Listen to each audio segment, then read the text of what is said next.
The first miracle happened just a few months after Bakhita's death in 1947. It happened to a sister in Pavia, whose name was Sister Angela Silla Mari.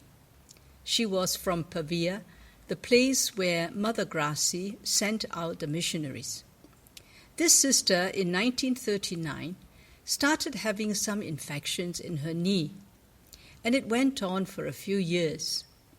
After the Second World War, the doctors advised her even to take away the knee, to cut off part of her leg because of the gangrene, the poisonous pus that was going through her body. At that time, Bakhita had just died a few months ago, and altogether the sisters made a novena to this holy sister that had just died. And that night in October, Sister Angela was suddenly awakened at 2:00 in the night and heard this message, "Get up and walk." So this sister, full of faith, stood up and walked. She found that she could walk, and she was totally cured. So this miracle was finally recognized by the Church, and it led to Sister Bakhita's beatification.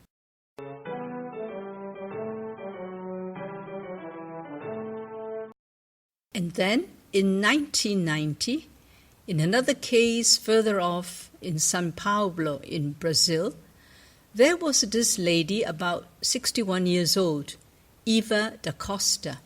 She was a cleaning lady. Even she started to have a rash and a kind of infection in one leg, which soon spread to the whole leg. And it was very painful and burning.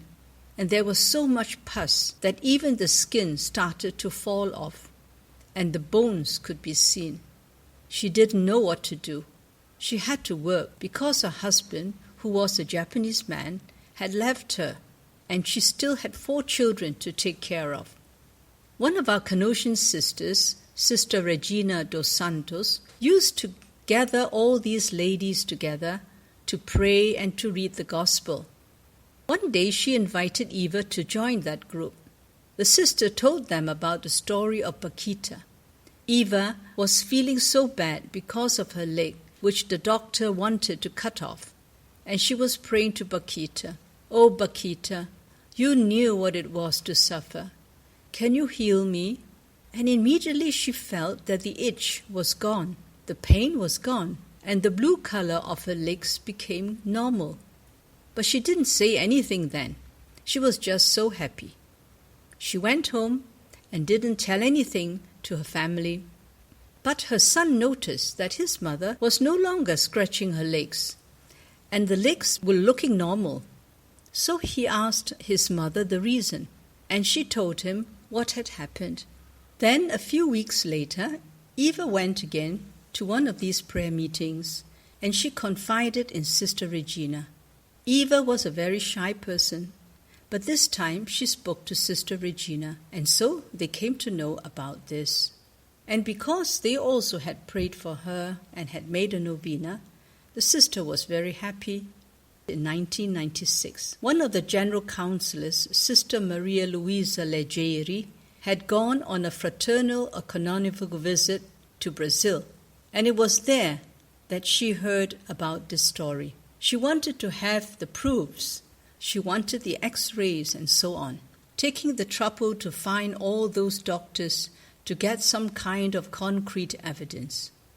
Finally, she managed to do so, and we submitted all these materials to the Vatican, waiting for the Church to approve of them.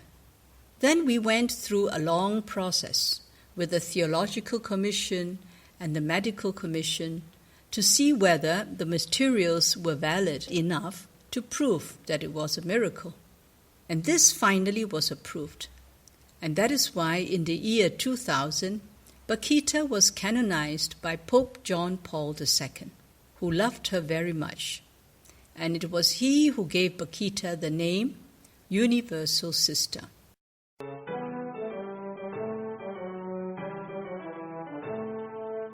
Bakhita was called the Universal Sister because she could really be a model for anyone who had troubles.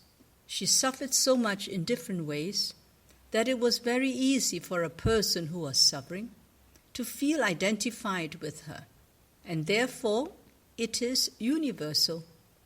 It didn't depend on any culture or any age. It's just that suffering is a very common thing, and everybody goes through some kind of suffering. So they find in Bakhita a model on how to suffer well, and they could pray to her to help them. And in fact, Bakhita obtained a lot of graces for many people. Not all of these graces were recognized as miracles. Many were just considered graces, even spiritual graces or graces of healing. So this title of Universal Sister really fitted Bakhita very well. And in fact, people from different parts of the world, even where our Canossian sisters are not present, came to know Bakhita through many different ways, almost miraculous ways. They, for example, would see her in a dream. They would be healed and would wonder who was that African nun that had healed them. And then one day, they would find a picture of her and make enquiries. And then they would go all the way to Italy to look for the remains of this sister in order to pray at her altar.